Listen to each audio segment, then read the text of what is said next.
السلام علیکم ورحمۃ اللہ وبرکاتہ۔ الحمد للہ حمدا کثیرا کما امر واشہد ان لا الہ الا اللہ وحدہ لا شریک لہ فی الخلق والامر واشہد ان سیدنا ونبینا ومولانا محمدا عبدہ ورسولہ المبعوث إلى الأسود والأحمر لتتميم مكارم الأخلاق وعلى آله وأصحابه الذين هم خلاصة العرب العرباء وهم كالنجوم في السماء للاقتداء والاهتداء وهم مفاتيح الرحمة ومصابيح الغرر. أما بعد فأعوذ بالله من الشيطان الرجيم. بسم الله الرحمن الرحيم. قل أوحي إلي أنه استمع نفر من الجن فقالوا إنا سمعنا قرآنا عجبا يهدي إلى الرشد فآمنا به ولن نشرك بربنا أحدا وأنه تعالى جد ربنا ما اتخذ صاحبة ولا ولدا. صدق الله العظيم وصدق رسوله النبي الكريم ونحن على ذلك لمن الشاهدين والشاكرين والحمد لله رب العالمين. ناظرین کرام، اس وقت آپ دیکھ رہے ہیں اقرا ٹی وی پر لائیو پروگرام Q&A کا. یہ پروگرام جیسا کہ آپ حضرات بخوبی جانتے ہیں منڈے ٹو فرائیڈے پیر سے لے کر جمعہ تک اسی وقت ہوا کرتا ہے، اور اس پروگرام کی ترتیب یہ ہے کہ شروع میں آدھا گھنٹہ کسی موضوع پر گفتگو ہوتی ہے اور پھر 1 گھنٹے کے لیے آپ کے سوالوں کے لیے لائیو کالوں کا سلسلہ جاری کیا جاتا ہے. آج جو آیتیں پڑھی گئی یہ سورہ جن کی آیتیں ہیں. جن، جیم اور نون، عربی زبان کی یہ خاصیت ہے کہ اس میں کچھ افعال کے اندر، کچھ اسموں کے اندر کچھ خاصیتیں پائی جاتی ہیں. جس حرف کے اندر، جس لفظ کے اندر جیم اور نون آتا ہے اس میں پوشیدگی کے معنی پائے جاتے ہیں، چھپے رہنے کے معنی پائے جاتے ہیں، ہائیڈنگ کے معنی پائے جاتے ہیں. جیسے جن کو جن اس لیے کہا جاتا ہے کہ وہ ہماری نظروں سے پوشیدہ ہے، چھپا ہوا ہے، نظر نہیں آتا. اسی طرح جنات ایسے باغات کو کہتے ہیں جس میں بڑی بڑی جھاڑیاں ہوں کہ ادھر کا آدمی ادھر والے کو نظر نہ آئے. جنین اس بچے کو کہتے ہیں جو ماں کے پیٹ میں ہے، ہم کو نظر نہیں آتا. جنون عقل کا نکل جانا، زائل ہو جانا، عقل کا معوف ہو جانا جو نظر نہیں آتی. تو اس طرح کے الفاظ ہیں کہ جیم اور نون جہاں بھی ہیں وہاں اس کے اندر پوشیدگی کے، چھپنے کے معنی ہیں. جن کیا ہے؟ جن اللہ کی ایک مخلوق ہے جو اللہ نے اپنی قدرت سے آگ سے بنائی ہے. جس طرح انسانوں کے اندر غالب عنصر جو ہے وہ مٹی ہے، اس طرح جناتوں کے اندر غالب عنصر جو ہے اس کا وہ آگ ہے. سورہ الرحمن میں اللہ تعالیٰ فرماتے ہیں وَخَلَقَ الْجَانَّ مِن مَّارِجٍ مِّن نَّارٍ. اللہ تعالیٰ نے جنات کو آگ کے شعلے سے بنایا. اور سورہ حجر کے اندر ارشاد ہے اللہ تعالیٰ کا وَلَقَدْ خَلَقْنَا وَالْجَانَّ خَلَقْنَاهُ مِن قَبْلُ مِن نَّارِ السَّمُومِ. ہم نے جنات کو پیدا کیا اس سے پہلے، یعنی انسانوں سے پہلے، اس لیے کہ اوپر کی آیت میں انسان کا تذکرہ ہے. وَلَقَدْ خَلَقْنَا الْإِنسَانَ مِن صَلْصَالٍ مِّنْ حَمَإٍ مَّسْنُونٍ. انسان کا تذکرہ اوپر ہے لیکن پھر کہا جنات کو ہم نے انسانوں سے بھی پہلے پیدا کیا تھا. تو تخلیق میں جنات یہ انسانوں سے مقدم ہے، پہلے ہے. آگ سے بنی ہوئی مخلوق، اور آگ چونکہ لطیف ہے، کثیف نہیں، جس طرح ہمارا جسم کثیف ہے، مٹی نظر آتی ہے، کثیف ہے، ہاتھ میں پکڑی جاتی ہے، اس آگ کے بھی اندر جو اس کے ایسا لطیف مادہ ہے جس کے ذریعے جناتوں کو بنایا گیا، اس کی وجہ سے وہ مخفی ہیں، نظر نہیں آتے۔ اور یہ مخلوق بھی انسانوں کی طرح مکلف ہے، یعنی جس طرح انسانوں کو اللہ نے احکام عطا فرمائے، اسی طرح جناتوں کو بھی احکام عطا فرمائے۔ جس طرح انبیاء کرام مبعوث ہوئے جناتوں انسانوں کی طرف، اسی طرح جو انبیاء کرام انسانوں کے تھے وہی جناتوں کی طرف بھی مبعوث ہوئے۔ اس لیے کہ سورہ انعام میں اللہ تعالیٰ کا ارشاد ہے، یا معشر الجن والانس الم یأتکم رسل منکم یقصون علیکم آیاتی وینذرونکم لقاء یومکم ھذا۔ اے انسان اور جنات کی جماعت، کیا تمہارے پاس تمہارے رب کی جانب سے رسول نہیں آئے تھے جو رب کے احکام کو سناتے اور اس دن کے آنے سے ڈراتے تھے، قیامت کے دن سے ڈراتے تھے؟ معلوم ہوتا ہے کہ جناتوں کی طرف بھی رسول ہیں، لیکن علماء کا اتفاق ہے اس پر کہ جنوں میں سے رسول نہیں، وہ انسانوں ہی میں سے رسول ہیں۔ جس طرح نبی اکرم صلی اللہ علیہ وسلم کو اللہ تعالیٰ نے تمام کے لیے رسول بنا کر بھیجا، انسانوں کے لیے بھی اور جناتوں کے لیے بھی۔ جنات احکام کے مکلف ہیں۔ سورہ الرحمن میں اللہ تعالیٰ کا ارشاد ہے، سنفرغ لکم ایھا الثقلان، ہم ان قریب تمہارے لیے فارغ ہو جائیں گے، اے ثقیل، اے بھاری لوگ۔ دو جماعتوں کو بھاری کہا جا رہا ہے، انسانوں کو اور جناتوں کو۔ کیوں؟ یہ اپنے گناہوں کی وجہ سے بھاری ہیں، ان میں ثقل ہے، بوجھ ہے، اور احکام کا ان کو مکلف بنایا گیا ہے کہ تمہیں احکام ادا کرنے ہیں۔ اور بھی کئی آیتیں ہیں قرآن میں جس میں جنات کا تذکرہ موجود ہے۔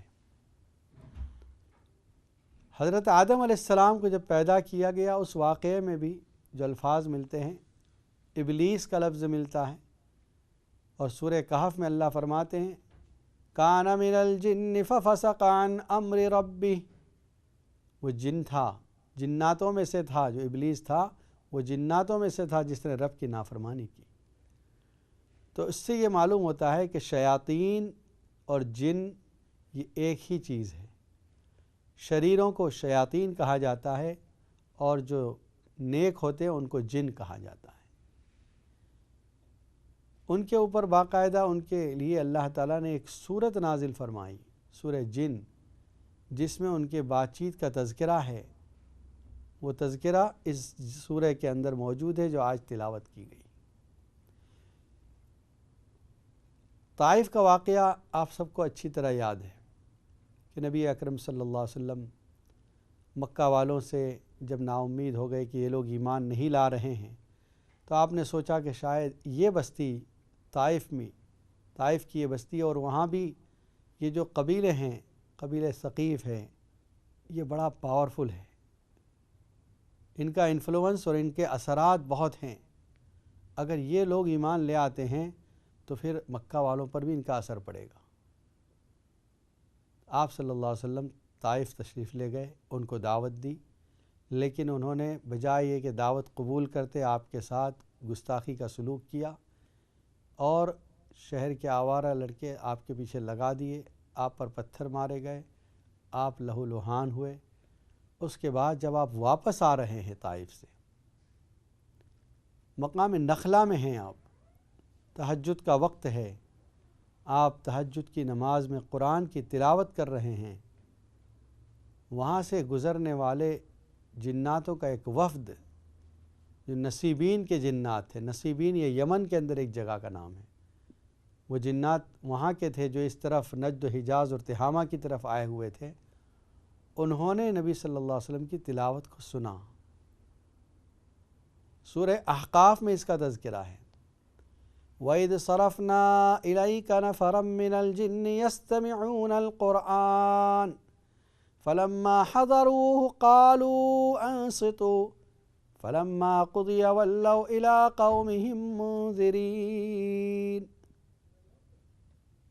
نبی اکرم صلی اللہ علیہ وسلم تلاوت کر رہے ہیں اور یہ جنات کا وفد یہاں پہنچا۔ یہ وفد کیوں آیا تھا؟ اس کی وجہ لکھی ہے، نبی اکرم صلی اللہ علیہ وسلم کی بعثت سے پہلے یہ لوگ آسمان پر جایا کرتے تھے۔ اللہ تعالیٰ جو احکام نازل فرماتے ہیں کہ فلاں کا یہ واقعہ ہونا ہے، فلاں کی موت ہے، فلاں کا یہ ہے، دنیا میں اس طرح ہونا ہے، یہ واقعات فرشتے اس کا مذاکرہ کرتے ہیں۔ حدیث میں آتا ہے جب اللہ تعالیٰ کوئی حکم صادر فرماتے ہیں تو عرش کے اٹھانے والے فرشتے سبحان اللہ سبحان اللہ سبحان اللہ کی تسبیح بیان کرتے ہیں۔ جب ان کو تسبیح کرتے ہوئے سنتے ہیں تو ساتویں آسمان کے فرشتے بھی سبحان اللہ سبحان اللہ سبحان اللہ کا ایک شور ہوتا ہے۔ جب ان کو چھٹے آسمان کے فرشتے سنتے ہیں سبحان اللہ۔ اللہ تعالیٰ جب حکم صادر فرماتے ہیں حملۃ العرش، عرش کے اٹھانے والے فرشتے پہلے اس کو سنتے ہیں۔ پھر ساتویں آسمان کے فرشتے پوچھتے ہیں ماذا قال ربکم؟ قالوا الحق، اللہ نے کیا ارشاد فرمایا؟ تو وہ لوگ جو عرش کے اٹھانے والے فرشتے جنہوں نے اللہ کے حکم کو سنا ہے وہ کہتے ہیں حق بات ارشاد فرمائی ہے۔ پھر وہ بتلاتے ہیں کہ یہ بات کہی ہے۔ اس کے بعد وہ چھٹے آسمان والوں کو بتاتے ہیں، پھر وہ پانچویں والے، اسی طرح نیچے تک جاتی ہے بات۔ تو یہ شیاطین، یہ جن اوپر چڑھ کر ان باتوں کو سننے کی کوشش کرتے تھے۔ اگر کوئی ایک بات ان کو سمجھ میں آ جاتی تھی وہ لے کر نیچے آ جاتے تھے، اور جو ان کے چیلے ہوتے تھے کاہن انسانوں کی شکل میں، ان کو وہ بات بتا دیتے تھے کہ یہ حالات آنے والے ہیں۔ پھر وہ کاہن اس ایک بات میں 100 جھوٹ ملا کر اپنی طرف سے گھڑ کر لوگوں کے سامنے بیان کرتا کہ ایسا ہونے والا ہے، ایسا ہونے والا ہے۔ لوگ سنتے، اس کو سچ سمجھتے، اور جب وہ ایک بات جو سچی ہے اللہ کی طرف سے سنی گئی ہے فرشتوں کے ذریعے، وہ بات واقع ہوتی ہے تو لوگوں کا یقین اور بڑھ جاتا ہے کہ جو کچھ اس نے کہا بالکل سچ کہا۔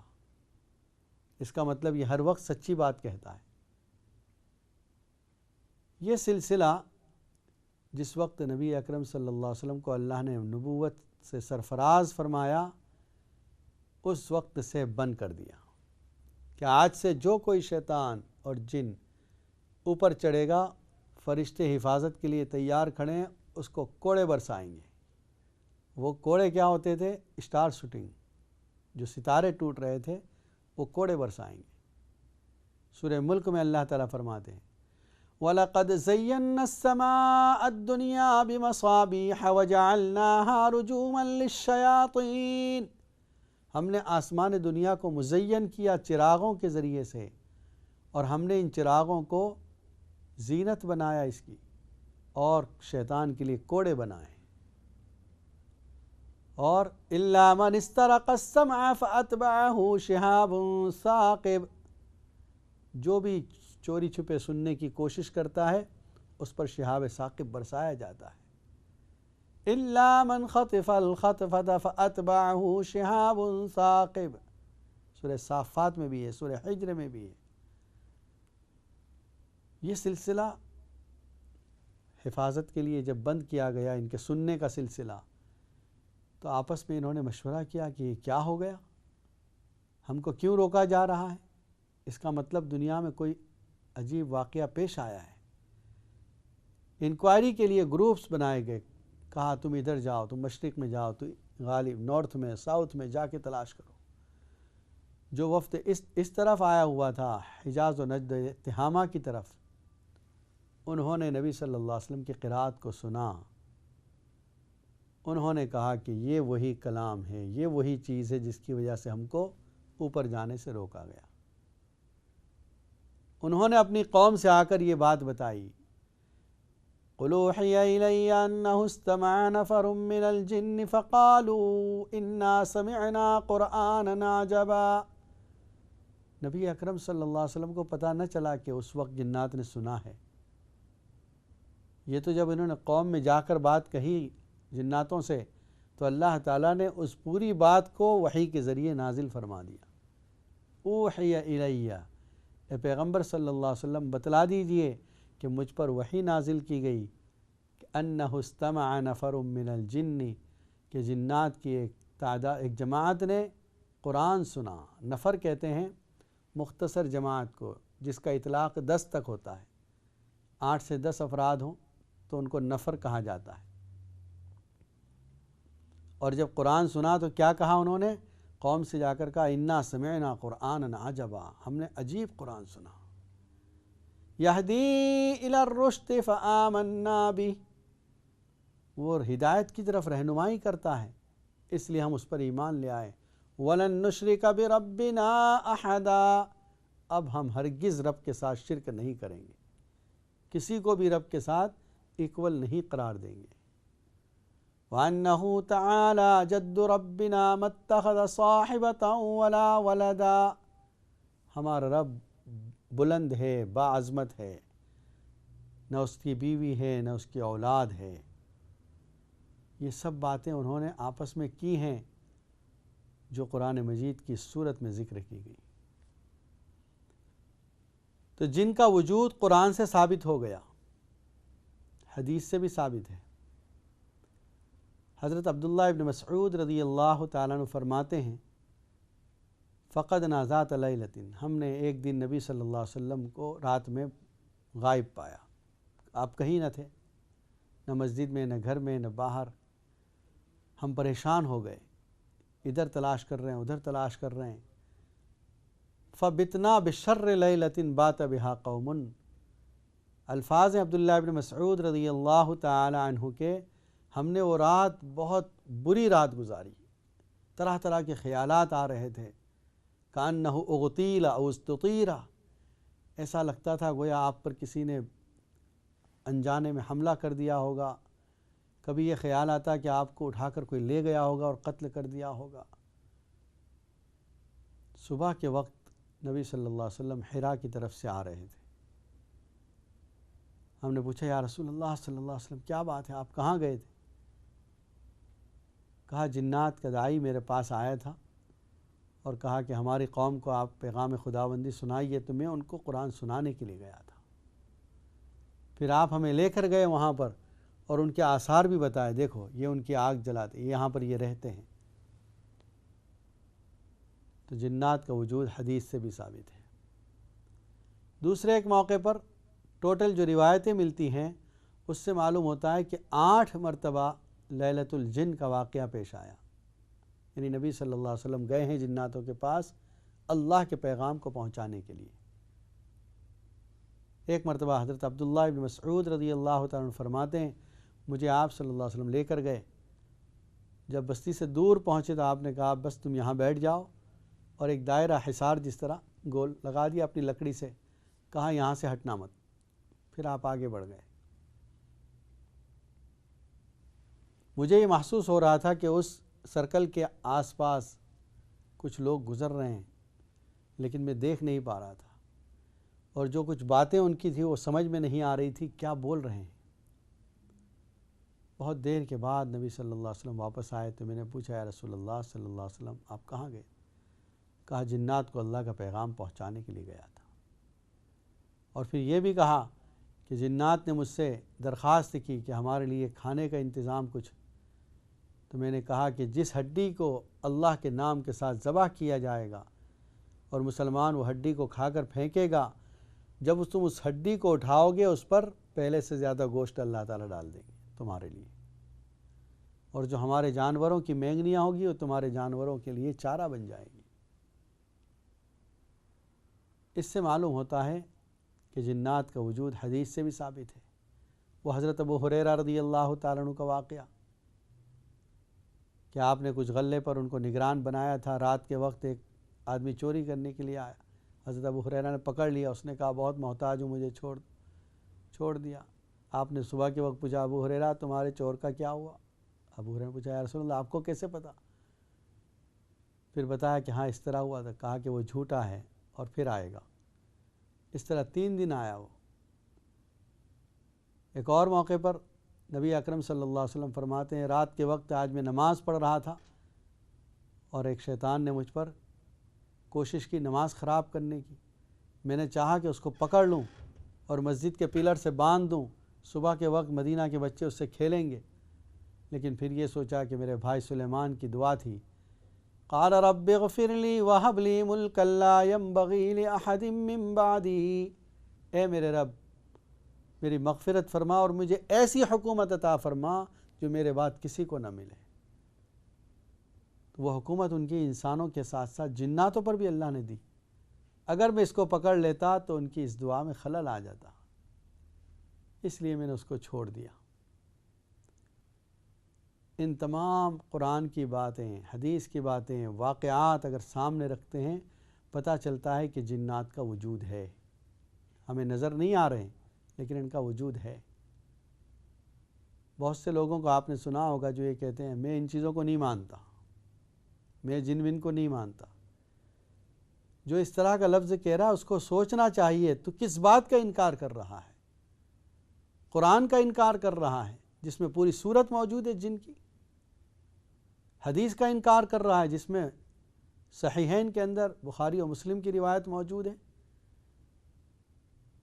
گویا وہ کفر کا ارتکاب کر رہا ہے جو یہ کہہ رہا ہے میں جن ون کو نہیں مانتا۔ جن ہے، جس طرح فرشتوں کو ماننا لازم ہے، وہ بھی اللہ کی ایک مخلوق ہیں، یہ بھی اللہ کی ایک مخلوق ہے۔ اور یہ ہے کہ وہ ان کے کام ہیں الگ الگ، جو شریر ہیں وہ لوگوں میں لڑائیاں لگواتے ہیں، میاں بیوی کے درمیان فساد ڈلواتے ہیں، لوگوں میں برائیاں پیدا کرواتے ہیں۔ جو اچھے ہیں وہ نیک بھی ہیں۔ وَأَنَّا مِنَّا الْمُسْلِمُونَ وَمِنَّا الْقَاسِطُونَ سورہ جن میں، کہ ہم میں بعض ایسے ہیں جو مسلمان بھی ہیں اور بعض ایسے ہیں جو ظالم ہیں۔ وَأَمَّا الْقَاسِطُونَ فَكَانُوا لِجَهَنَّمَ حَطَبًا، جو ظالم ہیں وہ تو جہنم کا حطب اور ایندھن بننے والے۔ فَمَن يُؤْمِن بِرَبِّهِ فَلَا يَخَافُ بَخْسًا وَلَا رَهَقًا، جو ایمان لائے گا اس کے لیے کوئی کمی نہیں ہوگی ان کے اعمال میں۔ پھر اس میں علماء کرام کے کئی اقوال ہیں کہ کیا جن بھی اس دنیا کے بعد جنت و جہنم میں جائیں گے؟ بعض علماء کا قول ہے کہ جنت میں تو جائیں گے، لیکن جس طرح انسان نعمتوں سے لطف اندوز ہوں گے ویسے وہ نہیں ہوں گے، بلکہ بس وہ اللہ کا ذکر کرتے رہیں گے۔ بعض علماء فرماتے ہیں فَمَن يُؤْمِن بِرَبِّهِ فَلَا يَخَافُ بَخْسًا وَلَا رَهَقًا، اس سے معلوم ہوتا ہے کہ ان کے لیے نہ جنت ہے نہ جہنم، تو نعمتیں ان کو نہیں ملے گی۔ جنات بعض مرتبہ لوگوں کو پریشان بھی کرتے ہیں۔ پریشان کیوں کرتے ہیں؟ پریشان اس لیے کرتے ہیں کہ ہم ان کی راہ میں رکاوٹ بن جاتے ہیں، کہیں ان کے رہنے کی جگہوں پر ناپاکی پھیلا دیتے ہیں، کہیں ان کی رہنے کی جگہوں کو ویران کر دیتے ہیں۔ کبھی نیک جنات گھر میں ہوتے ہیں تو وہ خباثت کو اور گناہوں کو پسند نہیں کرتے، اس لیے پریشان کرتے ہیں لوگوں کو۔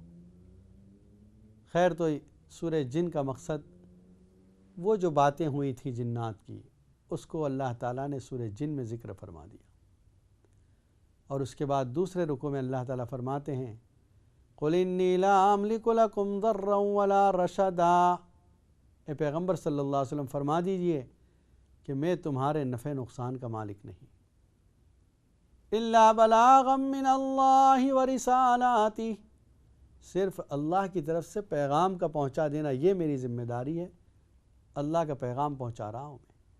وَمَن يَعْصِ اللَّهَ وَرَسُولَهُ فَإِنَّ لَهُ نَارَ جَهَنَّمَ خَالِدِينَ فِيهَا أَبَدًا، جو اللہ کی نافرمانی کرے گا اس کے لیے جہنم ہمیشہ کے لیے۔ حق تعالیٰ نے سورہ جن کے اندر تفصیل کے ساتھ جنات کا تذکرہ کیا، اور کئی آیتیں ملتی ہیں إِنَّهُ يَرَاكُمْ هُوَ وَقَبِيلُهُ مِنْ حَيْثُ لَا تَرَوْنَهُمْ، وہ تم کو دیکھتے ہیں، جنات انسانوں کو دیکھتے ہیں، تم ان کو نہیں دیکھتے۔